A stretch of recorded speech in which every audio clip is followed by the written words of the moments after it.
Andito na naman po pala ang mga person dahil pasukan na naman ang aming mga estudyante. Siyempre, kaming mga kapwa ko nanay ay busy din dito sa pagluluto ng kanilang feeding. Siyempre, para mas healthy, lagyan din po namin ng malunggay itong ating kalabasa. Bukod sa may pampagatas ka na, may ano ka pa, may pampalinaw ka pa ng mata. Ay, charot sana, oh. Ay, eto na nga pala, binuksan ko na pala itong corned beef dahil magsisimula na nga pala akong magluto.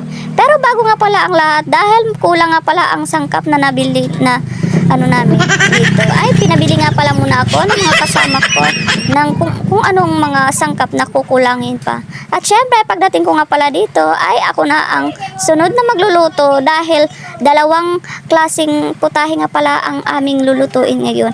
Bukod sa meron tayong gulay, meron din tayong sopas. At mabalik nga pala tayo dito sa ating niluluto. Siyempre, nagisa-gisa lang muna pala ako dyan ng sibuyas, bawang. Siyempre, saka ko naman sinunod ang hotdog at corned beef. Siyempre, para mas masarap, kailangan nating lagyan ng maraming gatas yan.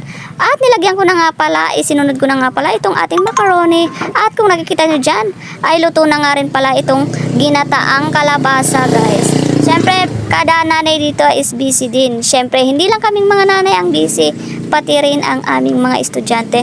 Dahil nagpa-activity nga pala ang teacher nila, kaya eto, pinapakulayan nga pala kung anong gusto lang nilang kulay. At mabalik nga tayo sa ating niluluto. Finally, nailagay ko na rin ang gulay na nararapat para sa ating sopas. Siyempre, pagkatapos ko nga palang ilagay, ay sinunod ko naman itong ating gatas. Medyo malapot at creamy nga pala ang ating sopas ngayon dahil sa dami ng ating gatas na inilagay. At pagkatapos ko nga palang magluto, ay agad naman akong naghain. O diba? Tagahain na tagaluto pa. Charot, hindi guys. Siyempre, hindi lang naman ako ang naghahain dyan. Siyempre, yung mga kapwa ko nanay din. At nagtutulong-tulong talaga kami para lang matapos agad. Yan guys, dahil tapos na tayo. At kung hindi pa kayo nakapag-follow, please follow, like, and share na rin. At huwag niyong kalimutan ang ating YouTube channel.